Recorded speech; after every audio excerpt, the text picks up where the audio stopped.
വിദ്യാഭ്യാസ മേഖലയ്ക്കും സമൂഹത്തിന് തന്നെയും ഭീഷണിയായ SFIക്കെതിരെ CPI സംസ്ഥാന സെക്രട്ടറി ബിനോയ് വിശ്വം നടത്തിയിരിക്കുന്ന വിമർശനം വൈകി ഉദിച്ച വിവേകമായി കാണേണ്ടിയിരിക്കുന്നു.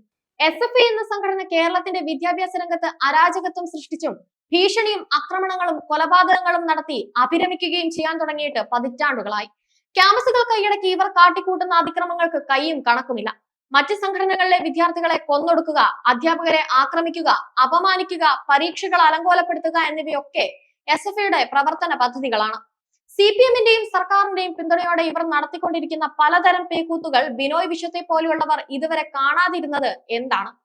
CPIയുടെ വിദ്യാർത്ഥി സംഘടനയെ പോലും ക്യാമ്പസുകളിൽ പ്രവർത്തിക്കാൻ അനുവദിക്കാതിരിക്കുകയും ഇതിൽപ്പെടുന്ന വിദ്യാർത്ഥിനികളെ മ്ലേച്ഛമായി അധിക്ഷേപിക്കുകയും ശാരീരികമായി ആക്രമിക്കുകയും ചെയ്തിട്ടും CPMനെ ഭയന്നും അധികാരത്തിന്റെ സുഖത്തിലമർന്നും നിഷ്ക്രിയത പാലിച്ചവരാണ് CPI നേതാക്കൾ. വൈകിയാണെങ്കിലും SFI ക്രിമിനലുകളെ തള്ളിപ്പറയാൻ ബിനോയ് വിശ്വത്തെ പോലെയുള്ളവർ തയ്യാറായത് ആശ്വാസകരമാണ്. അപ്പോഴും സ്വന്തം പാർട്ടിയുടെ മറ്റ് നേതാക്കളിൽ നിന്ന് ബിനോയ് വിശ്വത്തിന് പിന്തുണ ലഭിക്കാതിരിക്കുന്നത് ശ്രദ്ധിക്കേണ്ടതുണ്ട്. SFIയുടേത് പ്രാകൃത ശൈലിയാണെന്നും ഇടതുപക്ഷ വിദ്യാർത്ഥി സംഘടനാ ശൈലിക്ക് ചേർന്നതല്ലെന്നും ബിനോയ് വിശ്വം പറയുന്നത് SFIയെയും അതിന്റെ യജമാനന്മാരായ CPMന്റെയും ബധിരകർണങ്ങളിലാണ് പതിക്കുക. തെറ്റ് തിരുത്തിയില്ലെങ്കിൽ SFI ഇടതുപക്ഷ പ്രസ്ഥാനത്തിന് ബാധ്യതയാകുമെന്ന് ബിനോയ് വിശ്വം പറയുന്നത് ഒരൊറ്റ CPM നേതാവിനും സ്വീകാര്യമാവുമെന്ന് തോന്നുന്നില്ല.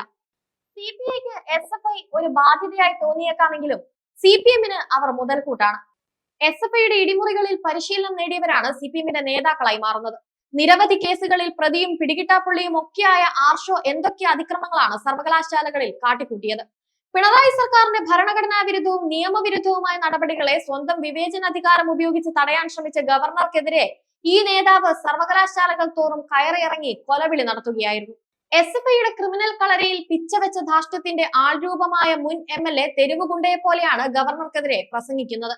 ഇയാൾക്കെതിരെ താൻ എന്തു പറയാനാണെന്ന ഗവർണറുടെ പ്രതികരണത്തിൽ പ്രബുദ്ധ കേരളത്തിന്റെ ധർമ്മസങ്കടമുണ്ട്.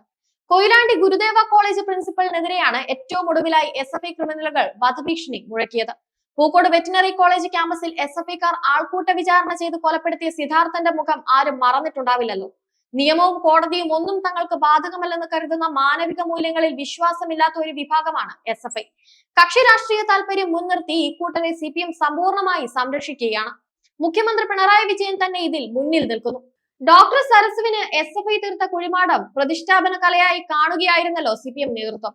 ഇപ്പോൾ SFIയുടെ അതിക്രമങ്ങളെ വിമർശിച്ച ബിനോയ് വിശ്വത്തിനെതിരെയും പ്രമുഖ CPM നേതാക്കൾ രംഗത്ത് വന്നിരിക്കുകയാണ്. വിദ്യാർത്ഥികളും പൊതുസമൂഹവും SFIയെ ബഹിഷ്കരിക്കുകയാണ് വേണ്ടത്. വിദ്യാർത്ഥി രാഷ്ട്രീയം എന്നാൽ ഹിംസയാണെന്ന് കരുതുന്ന ഇവർക്ക് മാനസാന്തരം ഉണ്ടാകുമെന്ന് കരുതാനാവില്ല.